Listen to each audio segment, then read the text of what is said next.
Welcome to Jumpstart Your Joy, a podcast that looks at the inspiration, intention, action, and choices that you can make to bring more joy into your life, into the world, and into other people's lives. This is your host, Paula Jenkins. Welcome to episode 251 here on Jumpstart Your Joy. This week's episode is going to be a little bit different because we're going to be talking about how we can embrace anti-racism. And I know that's a big topic, and it is an important topic. So we're going to look at some of my thoughts as a white, middle-class American woman and look at it from that lens. I will share some of the recommendations that I have and thoughts that I have on anti-racism and what we can do. And then I will also share some action steps that you can take if you're wanting to make some change in your own life. If you are new to the show, I encourage you to check out more about Jumpstart Your Joy. It's a podcast that's been around since 2015, so I'm almost in my 6th year of the show. And most weeks we jump into a topic that's all about someone finding joy in unexpected times and difficult situations. And I look at the inspiration, intention, and action that you can take to unpack joy in your daily life. Now, as the events of the death of George Floyd and Breonna Taylor, along with countless others, has come up and ignited a fire in the United States, which is where I'm at. I'm in Northern California. If you're looking to find me somewhere, I really felt like it was important to not stay silent on this topic. It would be easy, and sadly, many people are posting something and then moving on, but that is not what felt right to me and not what was on my heart. I didn't feel like I could go on and just jump into the next episode after taking a break and act like nothing had changed, because I feel like even as the coronavirus changed everything for so many of us, that this piece about race and racism in our country and the world has also had a profound effect on so many of us, and that as a white person that wants to show up in imperfect allyship, I really need to speak to it as well. If you want to find out more about Jumpstart Your Joy, the website is jumpstartyourjoy.com. And if you want to find out more about this episode, you can find it at jumpstartyourjoy.com/anti-racism. And that's where you'll find the show notes and the links to the many people that I will reference, especially at the end of this solo cast. And you can find some resources there to dig in and do a little more work if there's something in here that has inspired you to do that. If you've been listening for a while, you know that I believe that the pursuit of joy is not easy. It's definitely hard work. Many of the interviews and past solo casts are all about joy in hard times, difficult situations, and how people have chosen that joy, even when it seemed like the most improbable choice.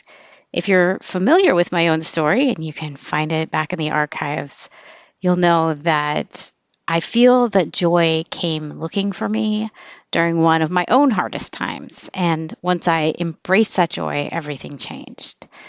But this week, this is not about me, and it's not about my journey. It's about speaking up for something that I just can't remain silent about, and that is racism. Before I talk about it, though, I want to make it clear up front that I'm speaking to the white people in my audience. This is me speaking up about racism, and that's from the white, upper middle class, cisgendered, college-educated lens. I can't speak for the Black experience in the United States or anywhere, and I don't feel that it's appropriate to do that. But if you're white, let's talk, because I think it's time. It's past time. So here's the deal. On this show, as you know, I talk about inspiration, intention, and action to bring more joy into your life. It's in the intro, inspiration, intention, and action, and you've already heard me mention it probably 3 times. And over the past 2 to 3 weeks, especially around racism, it's become very clear that these 3 steps also work for some other very important things too. So let's talk about inspiration for a minute. Inspiration is when we are in spirit or inspired, and when we feel deeply moved or touched, or like we can't ignore something any longer. And it goes the full realm of expression and emotions.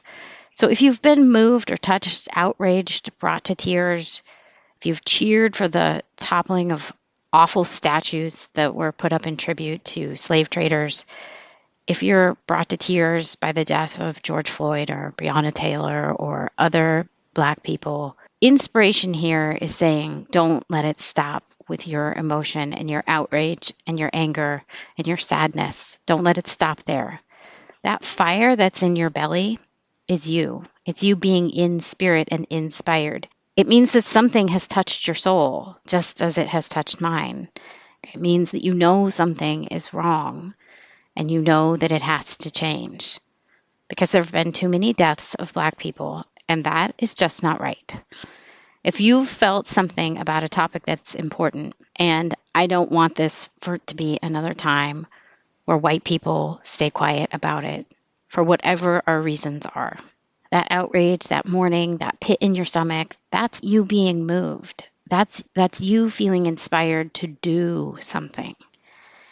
And so then we move into the intention part. What I want for myself and what I hope that you'll do is that you'll set an intention that you now know and can recognize that it's time to overhaul a system that oppresses people based on the color of their skin.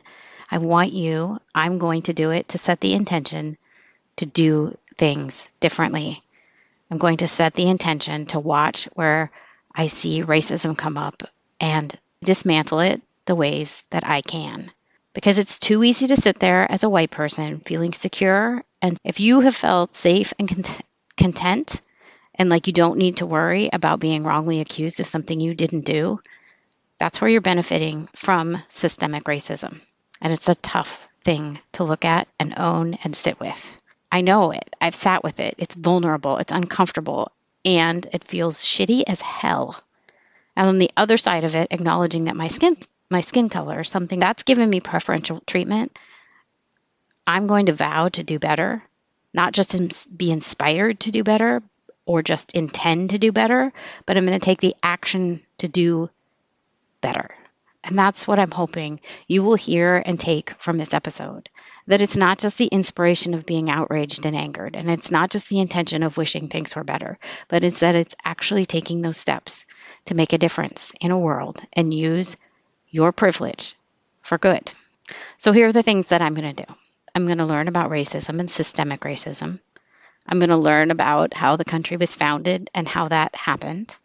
I'm going to learn about how the Civil Liberties Act came about. And I'm going to step in and learn about what I can do to dismantle racism in my own way. Back in October, when I went to She Podcast Live, which if you have listened to the show, you know was a very impactful event for me, I had the honor of seeing Erica Cordea do a presentation about imperfect allyship.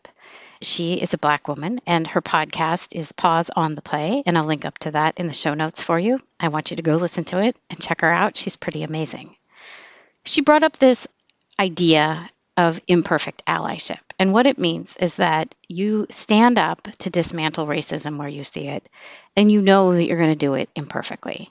Because one of the things that starts to come up when white people step into this work is that we feel vulnerable, we're not sure what to say, we don't want to say the wrong thing, and oftentimes this just shuts us down. And the point here is that I own that I'm going to make mistakes all along the way right now. I'm going to say things that when I know better, I know I won't say the same way again. I'm going to take the steps to having the conversation like I am in this podcast episode. I'm going to start speaking out. I'm going to use my voice. I'm going to be an ally to the Black community. And so I encourage you to embrace the idea of imperfect allyship if you're feeling like you don't know what to say. Past guest Sarah Von Bargen sent out an email a while ago about a friend that was having a really hard time. And Sarah mentioned that she didn't know what to say, so she didn't reach out to this person. And after a while, a year or so, I think the friend emailed her and said, Sarah, you didn't have to know the perfect thing to say, but it wasn't okay to say nothing at all. And I feel like that's where we are collectively, is that we don't know the right thing to say, but it's time to say something, because it's not okay to just sit silently and say nothing at all. Another piece that I have been doing and that I find very interesting is back when I was at She Podcasts, my friend Mallory and I stopped by Martin Luther King Jr.'s house, and I bought a book there called Where Do We Go From Here? Chaos or Community. And on page 12 of this, I want to read to you what Martin Luther King Jr. said in the summer of 1967. He says, "First, the line of progress is never straight. For a period, a movement may follow a straight line, and then it encounters obstacles and the path bends.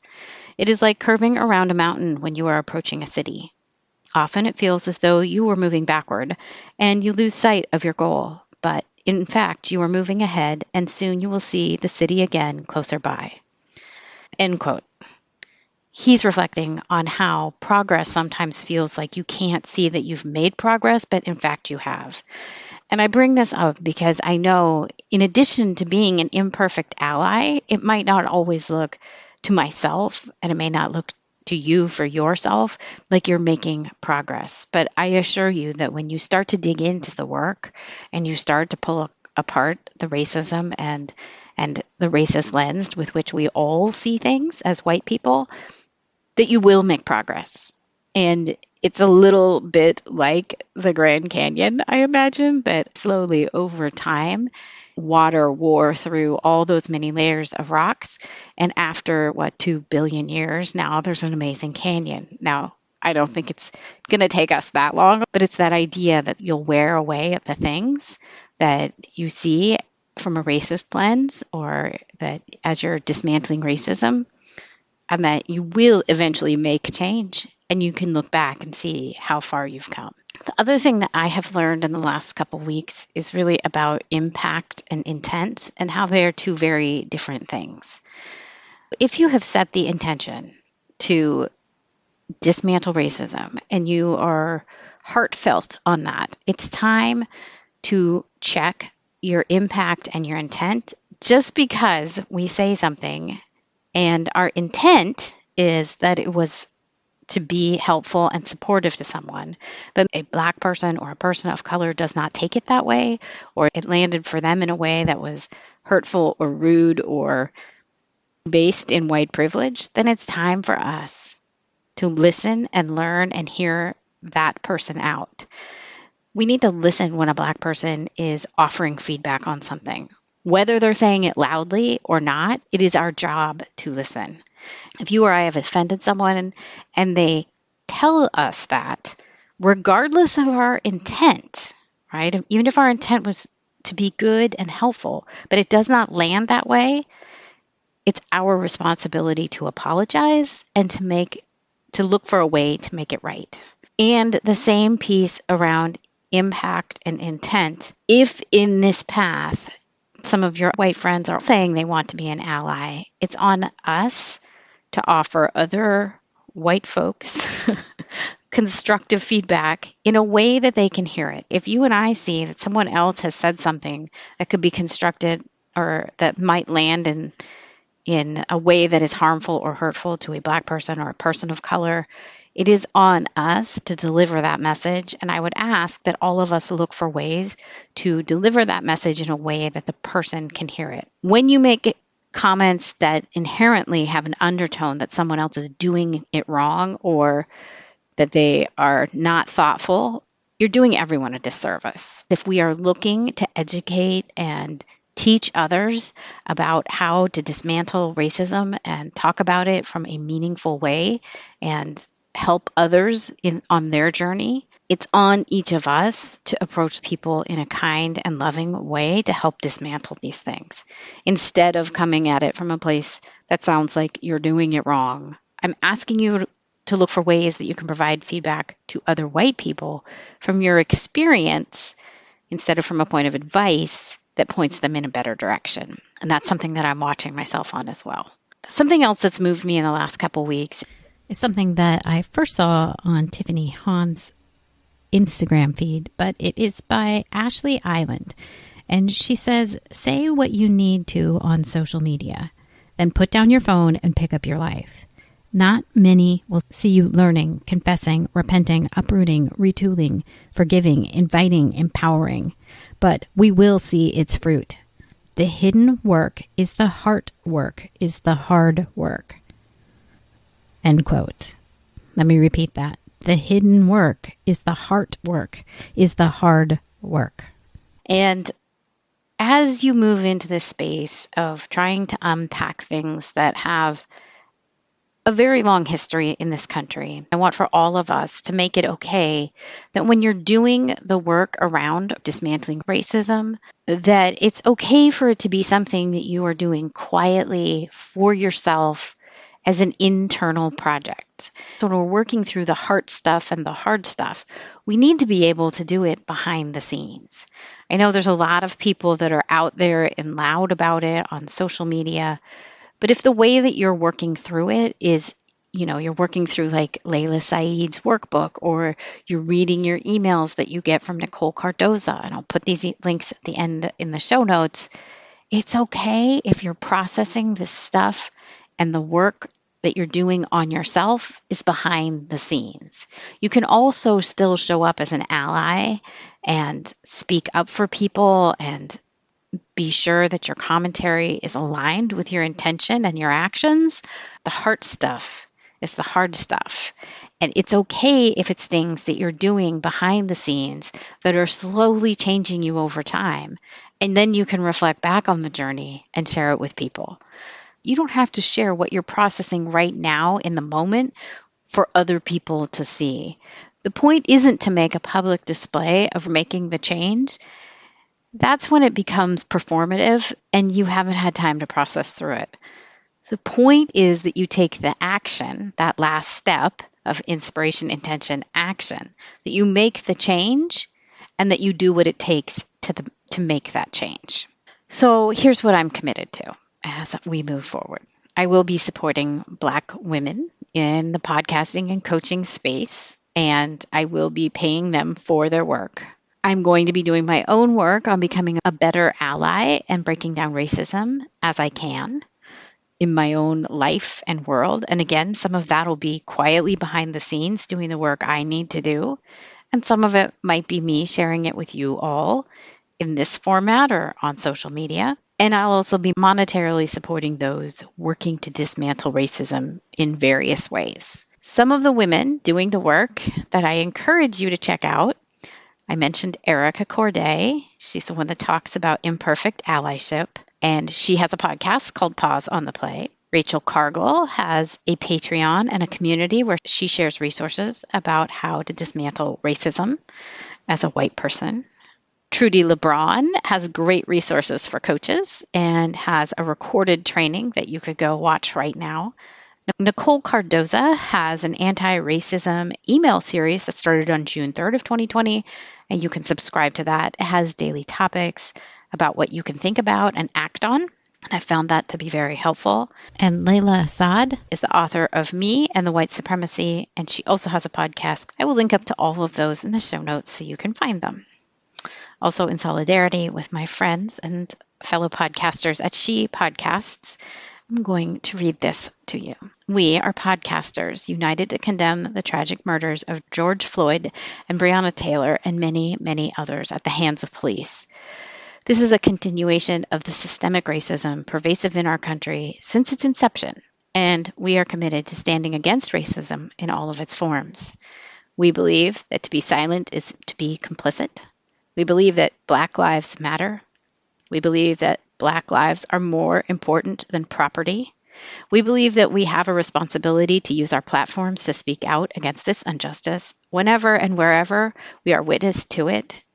In creating digital media, we have built audiences that return week after week to hear our voices, and we will use our voices to speak against anti-Blackness and police brutality, and we encourage our audiences to be educated, engaged, and to take action.